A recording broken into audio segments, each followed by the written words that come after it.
Bienvenidos a The Debate. Hoy vamos a abordar una cuestión que, la verdad, es central en psicología educacional y que el material fuente que hemos revisado deja bastante clara.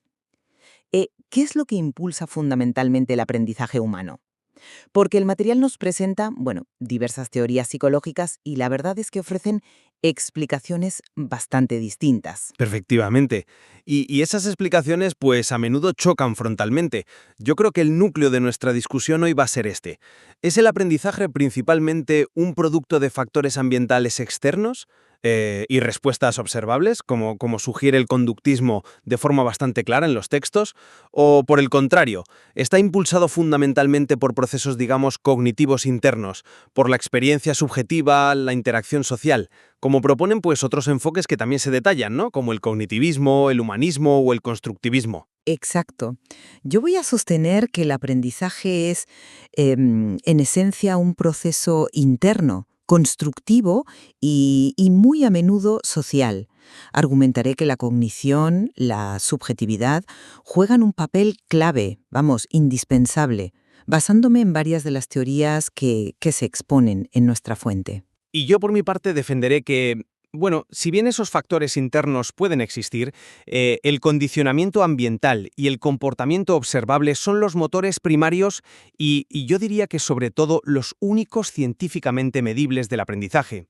Mi perspectiva se apoyará también, claro, en las teorías conductistas que presenta el material. Desde mi punto de vista, reducir el aprendizaje a simples respuestas a estímulos es francamente una simplificación excesiva. Las teorías cognitivas, las humanistas, las constructivistas que revisamos en el material nos pintan un cuadro, mucho más rico, ¿no? Hablamos de un proceso activo de construcción y reestructuración interna del conocimiento. Pensemos, por ejemplo, en Piaget. Él describe cómo los niños, y en realidad todos nosotros, construimos activamente el conocimiento. ¿Cómo? Pues a través de la asimilación de nuevas experiencias y la acomodación, el ajuste de nuestras estructuras mentales. O sea, no somos meros receptores pasivos de información ambiental, avanzamos por etapas cualitativamente distintas en nuestra forma de entender el mundo. Luego está la Gestalt, con los experimentos de Kohler sobre el aprendizaje por insight. Esa comprensión súbita, esa reestructuración repentina del campo perceptual para resolver un problema, como hicieron sus famosos chimpancés, pues no se explica fácilmente por un simple encadenamiento de estímulos y respuestas basado en ensayo y error. Es un salto cualitativo, interno. Ausubel, por su parte, nos habla del aprendizaje significativo. O sea, para que el aprendizaje sea duradero y útil, tiene que conectarse activamente con la estructura cognitiva que ya tiene el alumno. No basta con memorizar datos aislados, hay que integrarlos. Y Brunner defiende el aprendizaje por descubrimiento, donde la curiosidad intrínseca, ese motor interno de querer saber, es fundamental. Si a esto le añadimos la perspectiva humanista, pues Maslow y Rogers ponen el acento en la motivación interna, en esa tendencia casi innata hacia la autorrealización, en la importancia del autoconcepto. Rogers, en particular, destaca la congruencia entre la experiencia vivida y la percepción de uno mismo como algo esencial para un funcionamiento psicológico óptimo y, por tanto, para un aprendizaje auténtico. Y claro, no podemos olvidar a Vygotsky, quien subraya el origen social de las funciones psicológicas superiores, el pensamiento, el lenguaje y el papel insustituible de la interacción con otros en la famosa zona de desarrollo próximo, ese espacio crucial donde aprendemos con ayuda lo que aún no podemos hacer solos.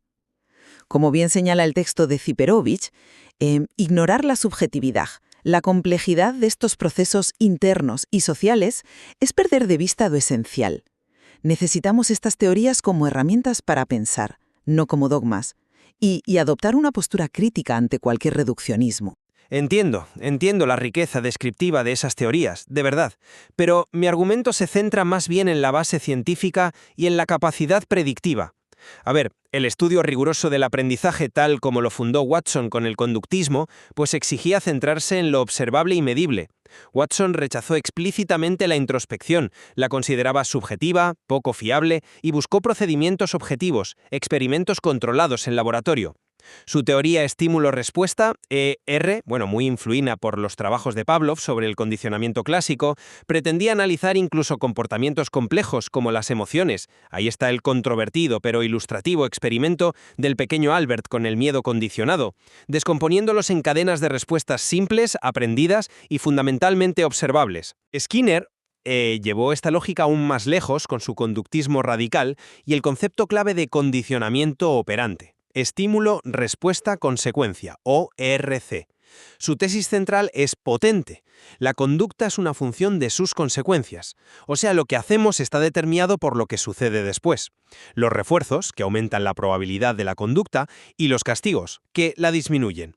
Para Skinner, conceptos como personalidad o motivación interna son, digamos, innecesarios para explicar científicamente por qué nos comportamos como lo hacemos.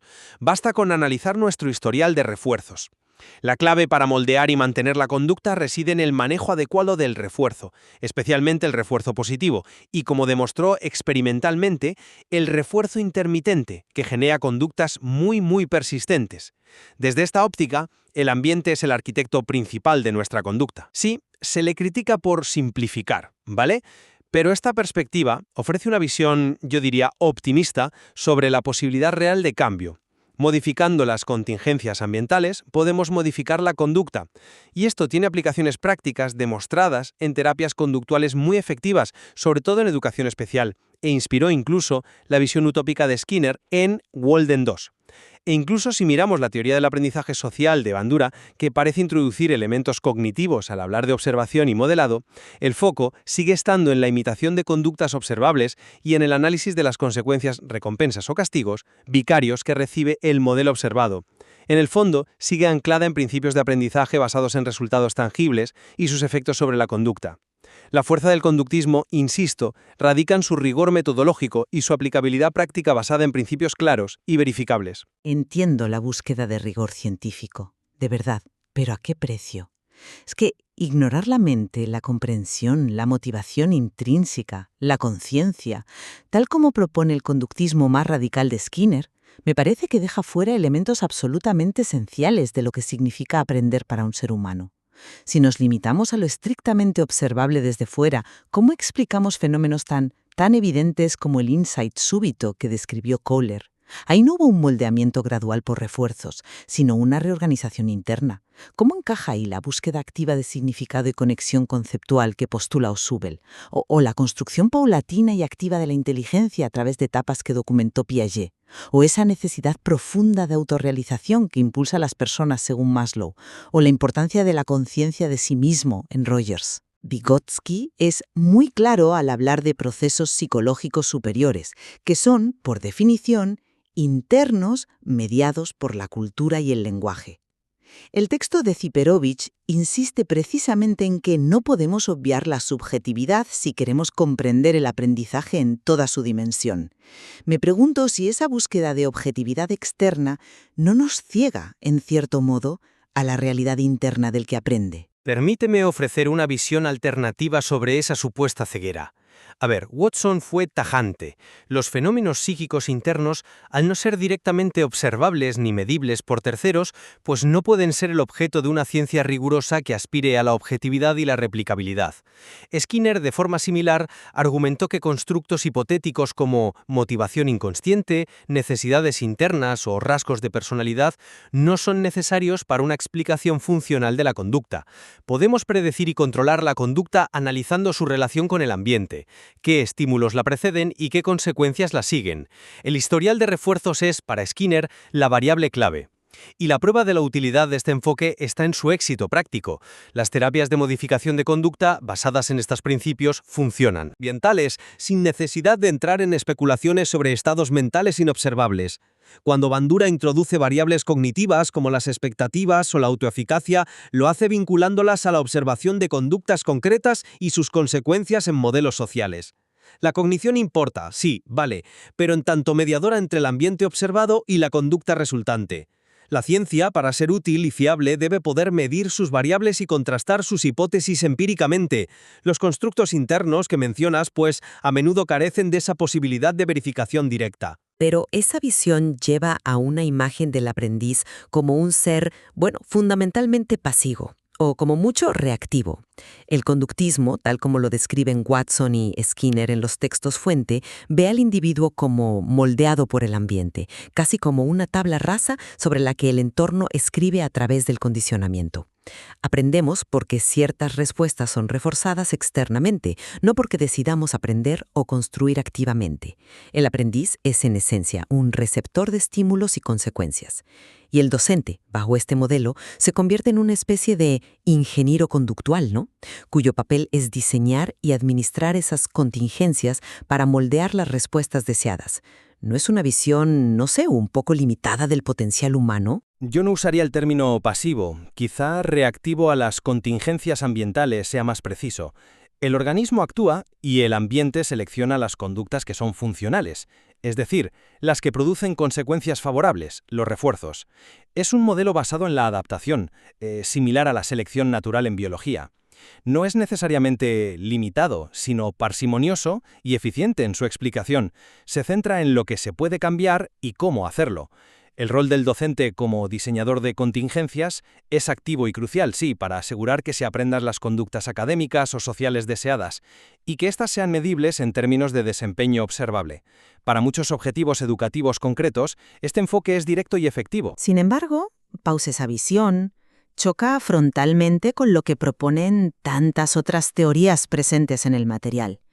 Piaget nos muestra a un niño que es casi un pequeño científico, ¿no? Explorando activamente su entorno, experimentando, construyendo sus propias estructuras mentales para darle sentido.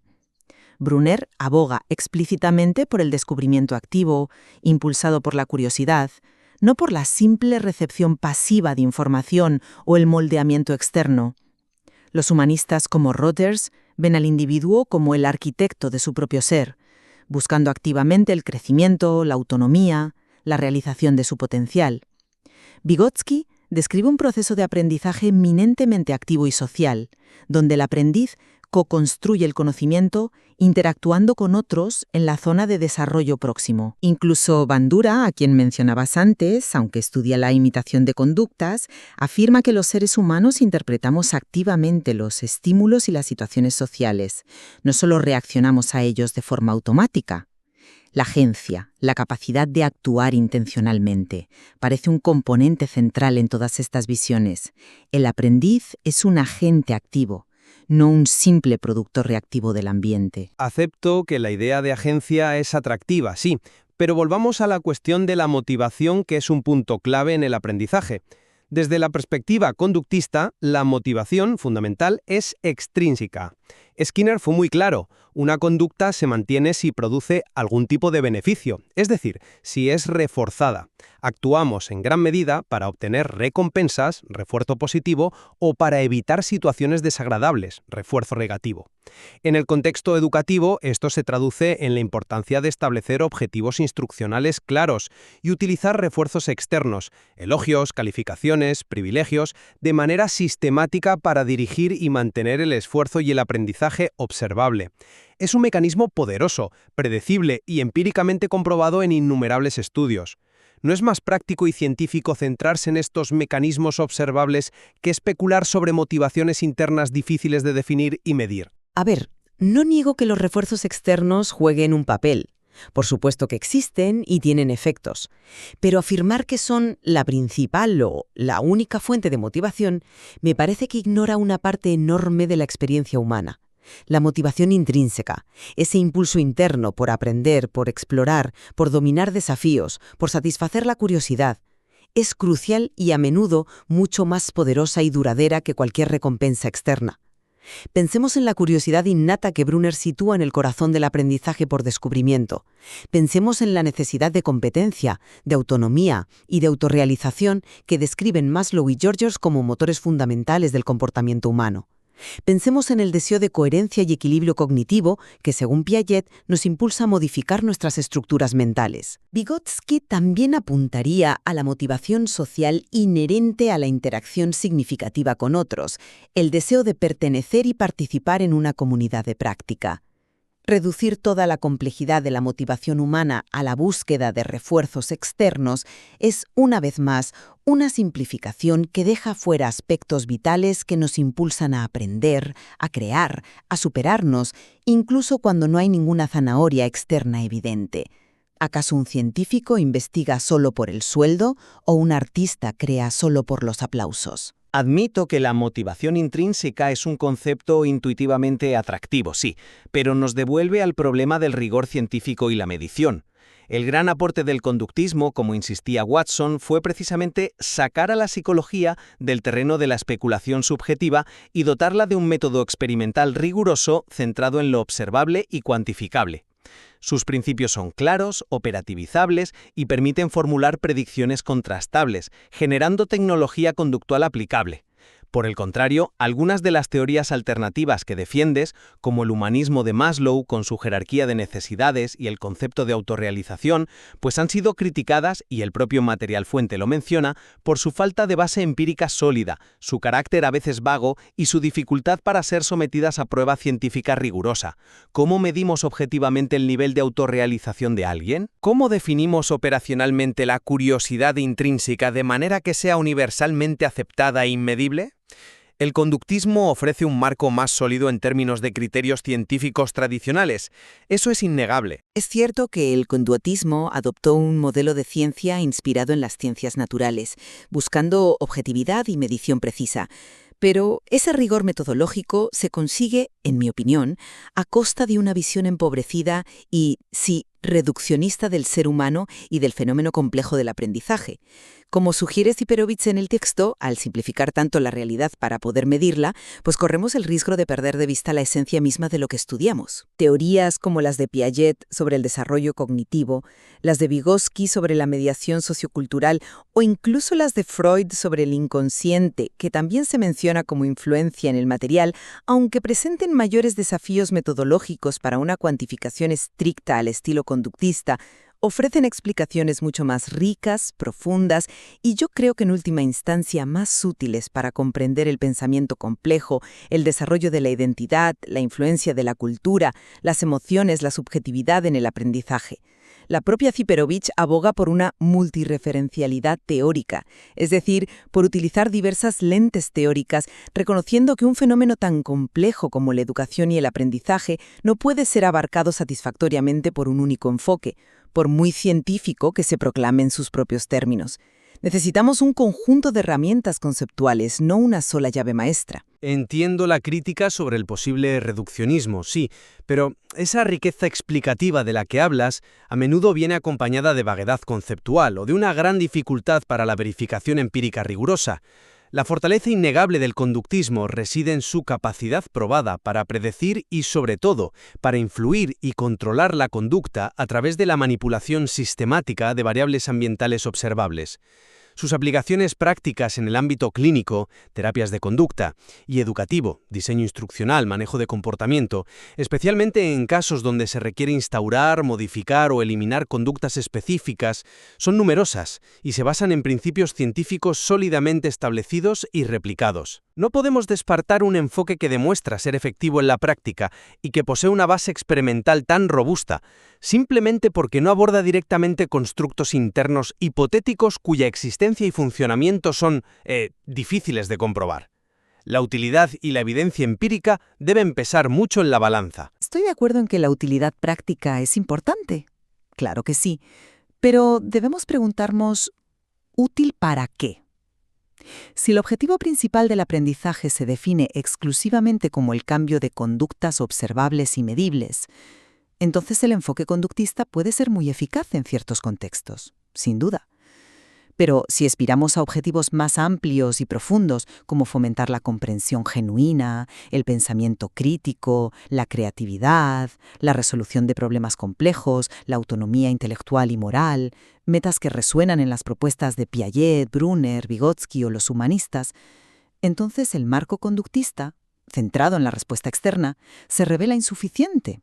No se trata de descartarlo por completo, ni mucho menos, sino de reconocer sus limitaciones inherentes y la necesidad imperiosa de integrarlo o complementarlo con otras perspectivas que sí aborden la complejidad de los procesos internos y la dimensión social y cultural del aprendizaje humano. Los textos fuente, al presentar esta diversidad de enfoques, nos invitan precisamente a realizar esta reflexión crítica y a buscar una comprensión más holística, más completa. Reconozco que para ciertos objetivos educativos de alto nivel, la aplicación directa del conductismo clásico puede ser más limitada. Sin embargo, insisto en que su base empírica sólida y su capacidad demostrada para la intervención conductual efectiva le otorgan un valor fundamental e irrenunciable en el abanico de herramientas psicológicas. Quizás el debate no debería plantearse en términos de cuál enfoque es el verdadero o correcto en abstracto, sino más bien en analizar para qué tipos de aprendizaje, en qué contextos específicos y para qué objetivos concretos, cada perspectiva teórica, la conductista, la cognitiva, la constructivista, la humanista, la sociocultural, ofrece las herramientas conceptuales y prácticas más útiles, más eficientes y también científicamente validadas. Bien, pues resumiendo mi posición, he argumentado, apoyándome en las perspectivas constructivistas, cognitivas, humanistas y socioculturales que se detallan en el material fuente, que el aprendizaje es un fenómeno intrínsecamente complejo, activo e interno. La construcción personal y social de significado, los procesos cognitivos, la experiencia subjetiva y la interacción con otros son elementos fundamentales que una visión centrada únicamente en la conducta observable, aunque sea relevante en ciertos dominios, pues no logra capturar en su totalidad. Por mi parte, he sostenido la vigencia y la fortaleza de la perspectiva conductista, también ampliamente documentada en nuestro material. Esta explica el aprendizaje a través de principios observables, medibles y experimentalmente validados, el condicionamiento por el entorno, el poder determinante del refuerzo y el análisis riguroso de la conducta como respuesta a estímulos y, sobre todo, a sus consecuencias. Este enfoque, proporciona un marco científico robusto y ha generado aplicaciones prácticas de probada efectividad cuyo valor y base empírico no deben ser subestimados en nuestra comprensión del aprendizaje. El análisis detenido del material revela, sin lugar a dudas, la notable diversidad y a veces la tensión casi irreconciliable entre los distintos enfoques psicológicos que intentan explicar cómo aprendemos. No parece existir una única respuesta simple, una teoría única que dé cuenta de toda la complejidad del fenómeno, ¿verdad? Estoy completamente de acuerdo en ese punto. Y como sugiere el texto de Ziperovich, abordar esta complejidad requiere mantener una mente abierta. Sí, pero también una actitud de análisis crítico constante hacia las diferentes perspectivas teóricas, examinando sus supuestos, sus métodos, sus evidencias y también sus limitaciones. Considerar estos distintos puntos de vista, contrastar sus argumentos, sus fortalezas y debilidades tal como se exponen en las fuentes, enriquece sin duda nuestra comprensión global de cómo aprendemos los seres humanos. Y también nos ayuda a reflexionar sobre cómo estos diferentes marcos teóricos pueden, o quizás en algunos casos no deberían, fundamentar las prácticas educativas concretas. Ciertamente, el material fuente nos deja con la clara impresión de que hay mucho más que explorar y debatir sobre estas ideas fundamentales, sus profundas tensiones internas y sus cruciales implicaciones para cualquiera interesado seriamente en el aprendizaje, la enseñanza y el desarrollo humano.